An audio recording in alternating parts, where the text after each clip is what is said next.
Yesu asifiwe. Amen, asifiwe sana. Amen. Asante. Unasahau Kiswahili? Sijasahau, naweza ongea lakini unajua the last time we were together tuliongea Kikuyu. That was a test of my faith. Yes. And my understanding of Kikuyu. Yes. I can't try. Sasa nikijaribu nitaharibu. Utaharibu? Kwa vile Kikuyu sasa it's very far from me. It's so very I think I can still try.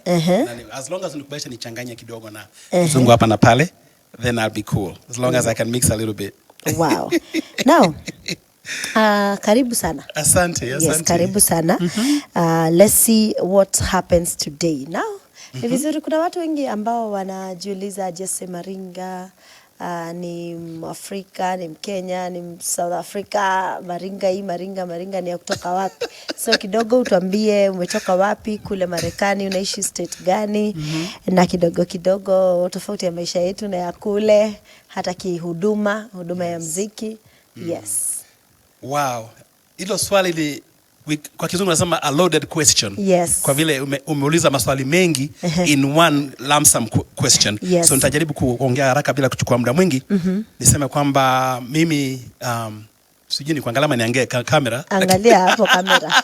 Kuna watu wanatazama hapa. Mimi nizaliwa Kenya katika mji wa Nairobi. Hapa Nairobi enzi zile za Baba Moi. Mimi ni wa kitambo kidogo. Mimi maenzi za Baba Moi. Na nikazaliwa hapa Kenya, nikasomea Parklands Primary, nikasomea Kileleshwa Primary, alafu nikaingia St. Teresa's High School kule Isili karibu na Mathare. Na katika hiyo shule ilikuwa na maybe only 5 of us made it from that school. Tukaenda University of Nairobi na zingine hapa nchini. Nikaenda university nikasoma, nikafanya miaka yangu 4 nikamaliza. Sasa mtaanza kuona huyu jamani mzee kweli. Kufika 1996 nikaenda America, nika apply. Nilikuwa na apply by faith tu. Kwa vile nikiwa form 2 nikaokoka. Nikaanza kufanya CU rallies, events, ma crusade, nikapata roho wa Holy Spirit na kuwa na mapenzi ya kufanya upendo wa kufanya ministry na nikaanza nikiwa kijana mdogo, miaka 16, 15, 16. Sasa nikapata nafasi nikaanza kuapply nikiwa first year university, bado nahubiri, bado nafanya ministry. Nikaform nikiwa university mwaka wa pili, nikaanza ka ministry kanaitwa The Gospel Springs. Ilikuwa ni ministry ya kuimba na kufanya evangelism. Kwa natembea kila mahali nchini, tunafanya meetings za CU, meetings za outside conferences, tunafanya crusade. Nikazidi kujua Bwana na kumsifu na kumhudumia nikiwa university. Mwaka mmoja nikaanza kuapply by faith tu, nikapata kitabu imeandikwa mambo ya ministry ya Oral Roberts kule Oklahoma, USA. Na pia pale nyuma nikapata katika kitabu zake pale nyuma ameweka information ya university yake inaitwa Oral Roberts. Nika apply by faith. Na after ku-apply, nilifikiri hata nijibu, I'll never get an answer, wakanijibu, nikapata invitation, na miaka 2 baadaye nikaenda America kwenda kusomea degree yangu ya masters. Nikafika kule nikasoma kidogo, nikapata a little trouble ya makaratasi na na mashida, nikaanza kazi. Nikaachana na masomo, nikaanza kazi na nikazidi kusifu Bwana. Nikiwa pala nikaingia Bible School, Victory Bible Institute, Oklahoma in Tulsa. Nikamaliza Bible Institute, nikaanza kazi ya ministry na nikaanza kuhubiri na kuimba. Bado nikaendelea na ministry, nikifanya kazi ya kawaida nafanya, lakini weekends nafanya ministry. Nikazidi hivyo, alafu after 5 years nikahama nikaingia Texas. 2001 nimekuwa pale tangu until today, 22 years in Texas, katika mji wa Dallas. Na nimeishi pale miaka hiyo yote nikifanya the same thing. Nafanya kazi ya kawaida na biashara za kawaida, lakini naendelea na ministry wakati wa weekends, wakati wa jioni nafanya hivyo. Mwaka wa 2009 Bwana akanipa ministry ya kuproduce na kuandika nyimbo. Nikuwe a licensed minister. Nikuwe professional minister of music 2009. Baba yangu kule wa kiroho Bishop John kutoka kule Texas akaniombea, kaniwekelea mikono, nikaanza ministry ya kuandika nyimbo na kufanya ministry ya uinjilisti na being a gospel recording artist in 2010. Mwisho wa mwaka huu nikaanza my first album, nikairecord na nikaproduce with the help of a guy called Steve Joe kule Maryland, na nilianzia hapo. So since 2010 it's been 13 years. Nimefanya album 4, nimekuja sasa hapa Dallas, hapa Kenya, kulaunch yangu ya 5. Wow. Na zote zimekuwa za baraka. Huwa naandika nyimbo za Kizungu na Kiswahili. My first song niliandika, Mungu alinipatia nyimbo la worship na kumsifu. Na inaitwa Exalt Your Name, iko katika YouTube, Exalt Your Name. That song was given by the Holy Spirit, ikisema kwamba if you exalt my name I will lift you up. Bwana akaniambia kwamba nikizidi kuinua jina lake na kumsifu ataniinua. Na mimi nimezidi kumwimbia dada Ann, nimezidi kuandika nyimbo za kusifu Yesu na kuinua jina lake, na amenibariki. Amebariki nyumba yangu, amebariki biashara zangu. Sasa niko na kampuni Amerika ya kujenga manyumba. Wow. Ambao ni Bwana alinipatia. He gave me that with nothing. Sikuwa na chochote, sikuwa na pesa, sikuwa na fedha, sikujua mtu yoyote Amerika ila Yesu. Akaniinua. Sasa mimi huko namwimbia, namfanyia kazi yake weekendi, Monday kianza na nabadilisha kofia, naanza kazi yangu ya ministry, nafanya weekend, natoa kofia, naingia kazi ya kujenga manyumba, na Bwana amenibariki. Sasa nimekuja Kenya kusifu jina lake, kulinua jina lake na kufanya albamu yangu ya 5. Now, Jesse, yes. Vile ambavyo umeeleza, unaweza kufanya kila mtu sasa akafikiria kuhama kufanya huduma Kenya. Sisi wote tuhamie Marekani. Kwa sababu vile ambavyo umeieleza, hata wengine ambao wako hapo already washaanza kutamani kwenda Marekani. Sijui safari hiyo yako imekuwa tu nyororo ambayo haina matatizo, from one glory to another, praise the Lord, hallelujah. Baraka zimefuatana hivyo. Je, haujakutana na changamoto yoyote katika hiyo safari, na pia adoption ya maisha ya kule Marekani? Ulitoka Afrika hapa, kutoka Kenya ukiwa mchanga sana, na I even don't know how you found yourself that unaweza jiposition pia na ukafanya huduma Marekani, kwa sababu watu wengi wametoka hapa wakiwa wainjilisti, wahubiri, na wamefika kule nasikianga wakiziita masaa zile ambazo wanasema ni time ya kufanya kazi. Inabeba kila kitu, inabeba wakati wote. Ambao walikuwa wanaimba wanaacha kuimba, ambao walikuwa wanahubiri wanaacha kuhubiri. Sijui kwako imekuaje, na uliweza aje kuingia kwenye agano la kumtumikia Mungu katika siku hizo za weekend, na hata kufanya vitu ambavyo unavifanya kule, kwa sababu mimi ukufuata. Wow. Sister Annie, swali ni swali ambalo linanipatia a lot of comfort and encouragement, kujua kwamba the God I serve is a living God. Amen. He is able to lift. Anainua, na akikuinua na ukubali akushike mkono, anakudumisha. Amen. He is able to sustain those whom he saves if you continue humbling yourself. Umesema kitu ya maana, changamoto. America ni mahali ambapo kumejaa changamoto. There is so much trouble in America and temptations for people in ministry. Kwa vile tukifika Amerika watu fikiri kwamba kuna fedha na kuna gold na kuna pesa, meat na milk and honey, gold falling from the trees, unainua mkono kwa mtu unatoa matunda ya pesa. Amerika maisha ni magumu. Kwanza Amerika was something we call a 24-hour clock. Life goes on from dawn to dawn. Maisha huendelea kila wakati. Na watu wengi kuja Amerika wakidhani kwamba maisha ni rahisi, pesa iko mingi, kazi itapatikana rahisi. But once unafika unapata kuna shida ya kwanza makaratasi. So my first changamoto ilikuwa ni ya makaratasi. Niliingia Amerika nikiwa na makaratasi ya wageni, nilikuwa na visitors visa. Ukiwa na hiyo visa huwezi fanya kazi. Unless uko kwa university ama kwa college na uko na student visa, huwezi fanya kazi na ile visa ya wageni. So my first changamoto ilikuwa ni kutafuta mapepa nibadilishe niingie student visa. Iye kanikula kiche kanisumbua nikajaribu.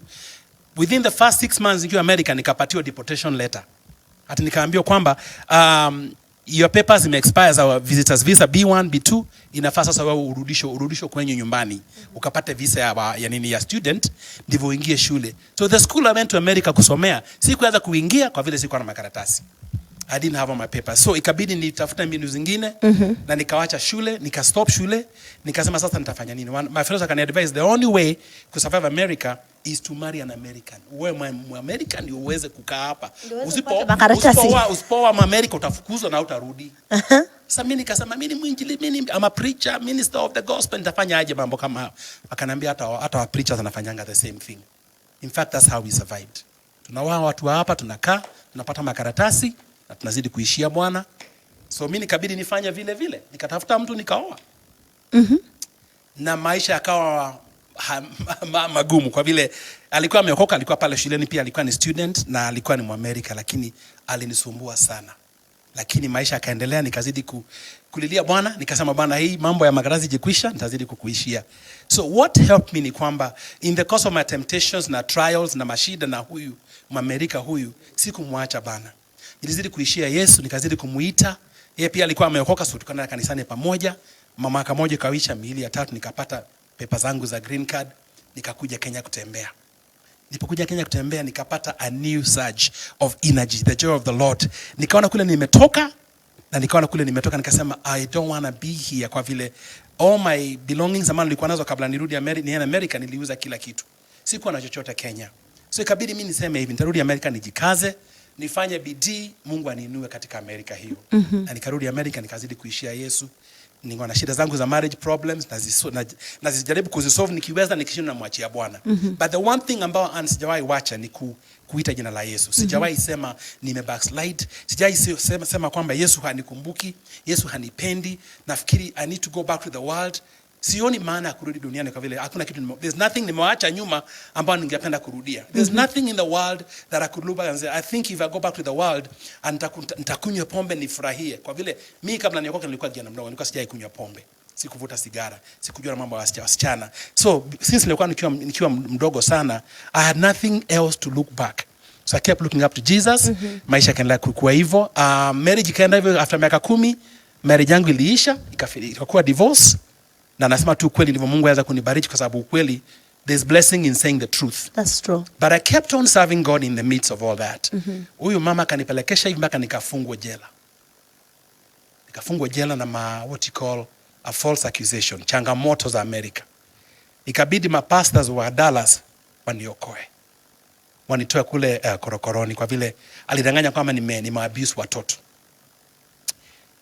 Nikiwa pale korokoroni nikaomba, nikasema Mungu, if you ever get me out of this prison cell, I will live for you the rest of my days. Nikasema Mungu, kinibariki unipe nafasi nyingine, nitoke katika haya mateso ya korokoroni, nitakuishia maisha yangu yote. Mungu aliniokoa. After 3 days nikatoka, nikazidi kwenda kotini for 3 years. Yeye ikakuja kanimaliza, nikafilisika, nikaishiwa na pesa. Nilikuwa na kazi mzuri ikaisha, gari mzuri, nilikuwa na Mercedes Benz mpya, hiyo ikaenda, nyumba, kila kitu, nikabaki na sina chochote. At one point my church paid my rent. Na nikasema Lord, even if I lose everything, I will not lose Jesus Christ. Hata nipoteze kila kitu, nitazidi kukuishia Bwana, na sikuwahi kumwacha. My friends were wanasema, Jesse, how did you survive those days of all the tribulation, losing everything, nilikuwa na kazi, nilikuwa na mamlaka, nilikuwa na manyumba, nikapoteza zote katika divorce. Zote zikaenda, nikabaki na rental. Hiyo rental pesa ningeweza kulipa. I had nothing. Lakini Mungu akanikumbuka, akaniinua. In 2015 Mungu akanipatia idea ya kujenga manyumba marufu. Nikaenda nikitembelea jamaa moja kule Atlanta, akanifunza how to build roofs. Nikaanza kulearn, na akanionyesha if you do this and that techniques, na hivi nikaanza kujifunza. Nilijifunza roofing via Google. Niliingia Google nikaanza kusoma, ku research my terms, conditions. Na wakati huo tunafanya hivi, na mashida za marriage zimenishumbua, maana watoto wangu wamechukuliwa na serikali, sina chochote, watoto wameenda, niko tu peke yangu pale. Lakini in the middle of the night and I would call on Jesus. In fact, most of my songs huwa nazipata usiku masaa 8, masaa 9, wakati watu wamenyamaza, wamelala, wakati it's very peaceful. That's when I hear from God. When it's peaceful, when everything, people have stopped texting, my phone has stopped pinging, ndio nasikianga sauti ya Bwana. That's when I hear from God. Nikisikia sauti, niko na a small studio. I've had a small studio since 2010. Sometimes like a small microphone pale na record haraka. And usually nikianza kurecord, Mungu ananipatia ideas. And most of my songs are all about restoration, healing of marriages, healing of broken hearts, restoring men of God, restoring children to their mothers, restoring wives back to their husbands. That's my ministry. And ministry yangu ni restoration of broken hearts, restoration of broken marriages, restoration of broken men. A man who has sought God for so long, and there's one thing that never worked for him, was marriage. But in the midst of hiyo uchungu wote, nimezidi kumwishia Bwana, na amenibariki. Wow. Msifu wakati wa leo. Hey, that's so powerful. Now, I'm trying to think, umepitia hizo changamoto zote. Kuna, in life hakukosi wale ambao tunaita adversaries. Watu ambao hawakutaki, like they would desire to see you done, they would desire to hear kwamba umerudishwa Kenya, na Kenya ni kuzuri pia, lakini when you come the right way, na pia there is honor in even coming back home when you also want to come back. Na wakati huo wa uchungu ni wakati ambao Mungu huzalisha vitu katika huduma ya mtu. Na jinsi ambavyo umeeleza, I don't know how you even connected with Steve. You talked about a man ambaye amekufanyia production. How did you connect with that guy? I had gone to a church service here, JCC Dallas. Bishop Kuna alifungua church Dallas. Kumbuka kushika mic hivi. Sorry. Okay. Na ile church ya Dallas nilikuwa the pastor was my friend, Pastor Dennis Kimani. So nilikuwa namtembelea mara moja. Once a month naenda na worship na wao. So on one of those days nikapata kuna msichana mmoja pale alikuwa pastor kananiambia, "Hey, brother Jesse, si unaishi Dallas peleka huyu dada ametoka Kenya juzi mpatie ride. Patia ride umdrop mahali fulani." Nikasema pastor ni sawa, nitamdrop, hakuna shida. Nilikuwa na Mercedes Benz mpya. Kabisa. Mpya, yani 4 miles. So nikasema, hey, 4 miles. Sasa nilikuwa mpya, they were removing plastic bags kwa dealer. Nikasema sasa si akiona hii gari ataanza nikamsichana karembo. Nikasema ataona hii gari aanza, she'll get the wrong intentions. She'll probably try to follow me kwa sababu ya gari, because I was very defensive of my anointing. Sikutaka msichana nifuate sababu ya mali. Alafu niwache Bwana. So I was a little uncomfortable kumbeba, asidhani asipate other ideas. But I just felt comfortable. Nikaona maybe she's a good sister, I'll give her a ride. Nikambeba. That lady nikambeba, alafu nikamdrop. Alafu nikadiscover as we are traveling kwamba ni msichana ameokoka, just came from Kenya. Alikuwa na ministry kwa bishop sijui huyu hapa Kariobangi, bishop mkubwa huyu baba Kitonga, Bishop Kitonga. Akaniambia ni mwimbaji, and at the time I met her I was beginning to write my first album.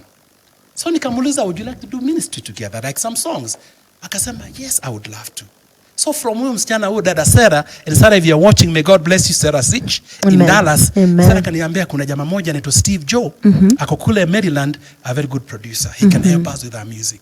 So through Sarah, who I gave a ride, I met Steve Joe, who was an amazing skilled producer. And alifanya album yangu ya kwanza. And during my first launch ya hiyo album yangu ya kwanza,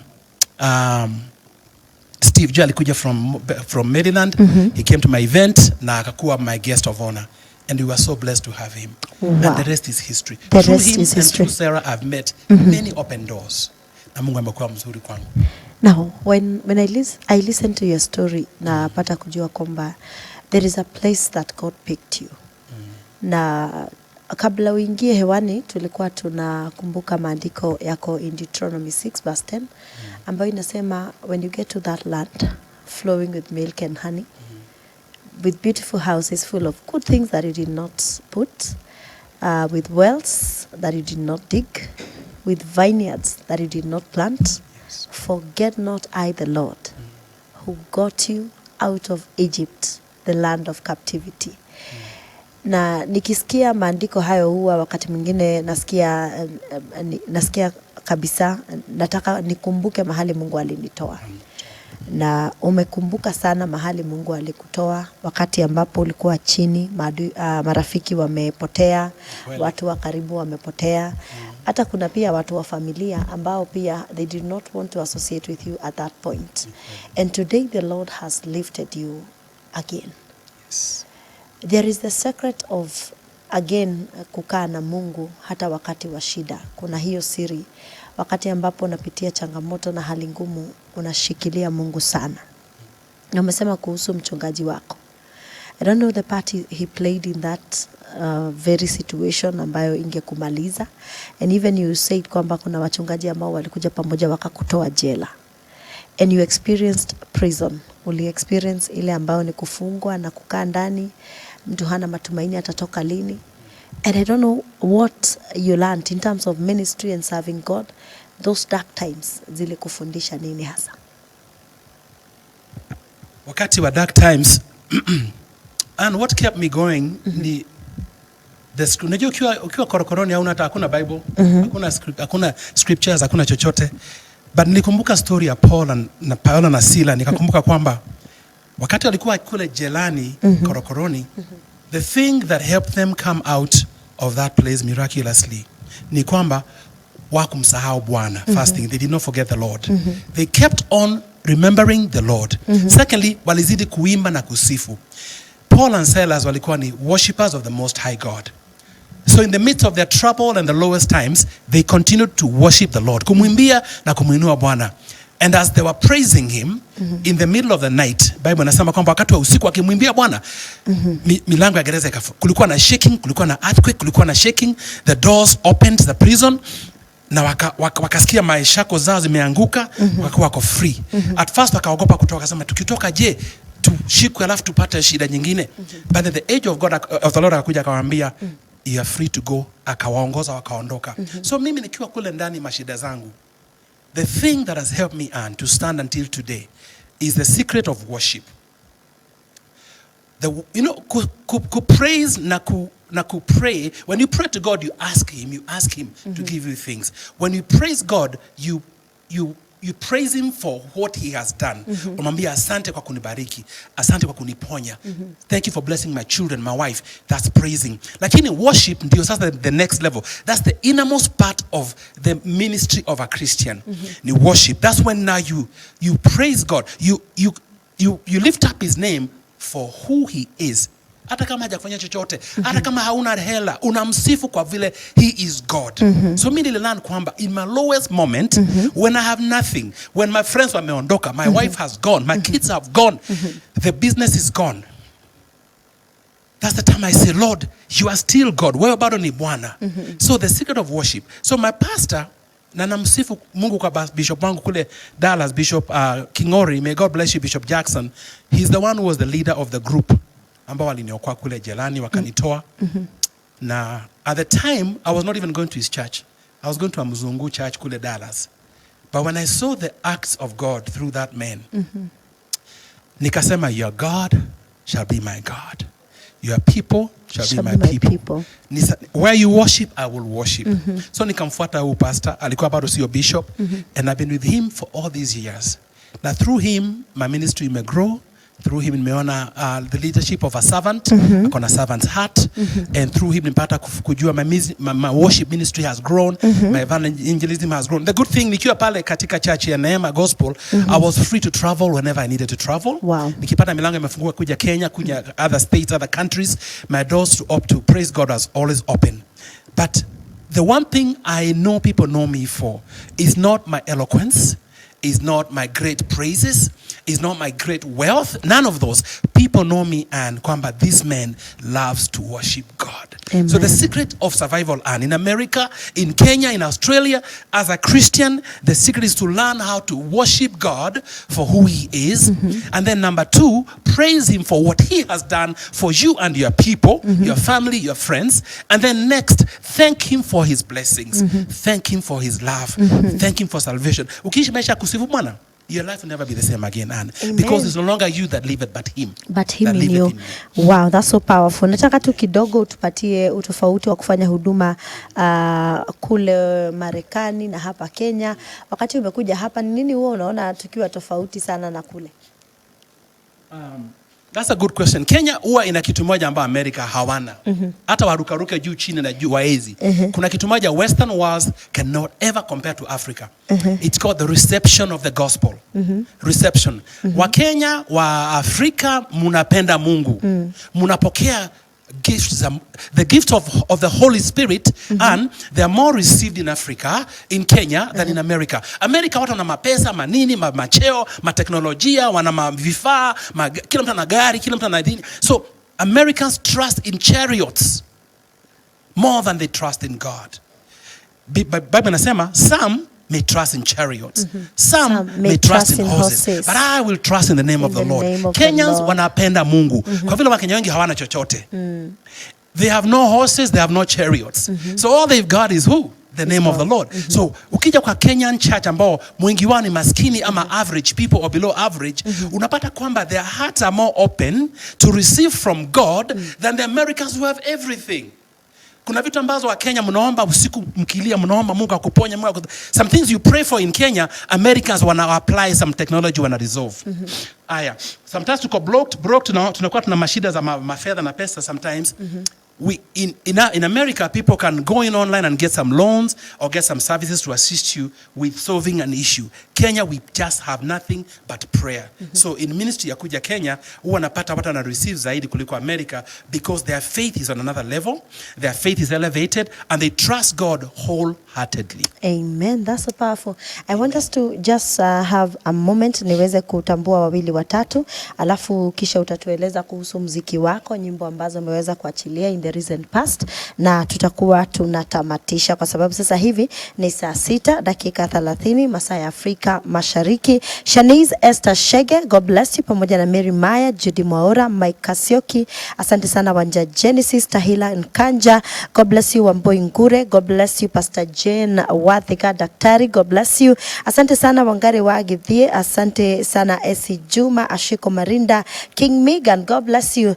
God bless you. Manager wa Jesse Maringa, God bless you. Peter Dozy, asante sana. Helen Kairetu, the Lord bless all of you. I see all of you. Edwin Gich Amwa, asante sana.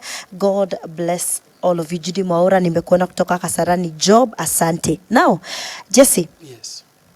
You have your very powerful music. By the way, the song that we played ile ambayo iko na artist ka hip hop, Ile ya kwanza nilipenda sana. Nimeipenda. This a way, you see, there's a way you flow so genuinely. Tumepewa dakika 3 na unasikia nimeanza kukuambia there's a way you are blessing me, there's a way. Atupatie zingine 5, sio? Bala, tutazibiwa mic huku, tutazibiwa mic. Now, Jesse, you've done how many albums so far, and now how can you rate the impact of your music ministry as we wind up? Nimefanya album 4. I'm here to work on my 5th one. Yes. And the impact of my music, kwa vile ni worship. Kwanza worship, unajua kuna watu, there's a place for worship. Yes. Music yangu si entertainment, sio hip hop, sio the mainstream. Kwa hivyo unapata kwamba kuna I have a niche market of people who love to worship and praise God. Na it has grown through the years. Sijakuwa superstar mimi, lakini nina wale wafuasi wangu ambao wako online leo, watawatch kesho, na shukuru Mungu kwa hao wote. I would say it has grown and they will continue to grow by the grace of God. Now, I know ukiwa kule kuna mambo wewe utamani kufanya, unaangalia Kenya unasema nikapata vijana, nikapata watu ambao wanampenda Mungu, this is how I can support them, this is how. What is your dream for the Kenyan music ministers and more so for the ministry? Ulianza ukiwa mwinjilisti shuleni, what have you desired to do back home ukiwa pale Marekani? My desire, and I would love to come back and help the up and coming artist. Huwa napata inbox nyingi sana kwa like now nimekuja kwa TV station yako, nikirudi nyumbani nitapata message nyingi za Wakenya wapendwa wangu wananiandikia. Na huwa my heart is so broken down, siwezi niko US, I cannot reach to them, siwezi waguza, siwezi wasaidia. What I would love to do is maybe find a way to start an institution of up and coming artists who are financially very poor. Hawana chochote mfukoni, lakini wako na anointing, wako na talent. Hiyo talanta tukuje pamoja, we find a way to harness the talents, find an institution where you can train them and help them produce their songs, help them get noticed, help them get before a TV station like yours, wapate kusikizwa na Wakenya wenzako. So I would like to help those up and comings by forming an institution ambayo ni kupromote wale ambao hawajiwezi lakini wako na talent. The last one, and yes. Najua tumebakisha sasa dakika moja. The very last one. You are in business in America. Yes. And the Lord has helped you to be successful up there. Yes. Na kuweza kufanya real estate by the grace of by God. The grace of God. Amen. Na tuko na changamoto hapa Kenya nchini kwetu ya housing. And I don't know whether you've ever had a dream kwamba whatever you're doing there you can impact lives back here, because I've been in charity work and ile shida kubwa sana ni ya vile makazi jinsi watu wanaishi. Yes. The living standard, some of them are too low. They are actually below average. Yes. Ile ambayo tunaweza sema sasa hapa mwanadamu anafaa kuishi. What do you think about that, and we call it a day? Yeah, in 2020 nilikuja Kenya, kulikuwa na conference ya magovernors kule Kirinyaga. The Kirinyaga governor kanikaribisha. I came as a US delegate for that conference through governor wa Kirinyaga, governor and deputy governor. It's good to see you, na Mungu awabariki mkiweza kuniwatch. And the goal of my coming was nione kama my company can have a part in the building industry. Back time, those days wakati wa President Uhuru, and he had the five pillars of his government. One of them was to come up with affordable housing for Kenyans who are poor. Yes. Ambao hawana pesa mingi, hawajiwezi, but they need a good home. Hata kama ni ndogo lakini. So my goal is eventually to come back into Kenyan market, in the marketplace, and join hands with the Kenyan organizations that are building and begin a project for affordable housing. But the thing I'll bring into Kenya ambao haiko hapa ni ku bring what we call energy efficient roofing ambao tunafanya kule America. Ni roofing ambayo like now it's very hot. Though the roofing I'm talking about that we use in America is able to absorb the heat. So the homes stay cooler during the heat and they stay warmer during the winter, alafu ina reduce electric bill ya mwenye nyumba. So that's my goal, to bring affordable roofing concept into Kenya and then use those, incorporate those, the builders ambao wanajenga nyumba za affordable to reduce the cost of living, cost of ownership and cost of expenses. Where do you find you on social media? On social media, I am Royal Prince on Facebook. And then kwa YouTube, I am Jesse Maringa Official. On Instagram, I am Prince Jesse.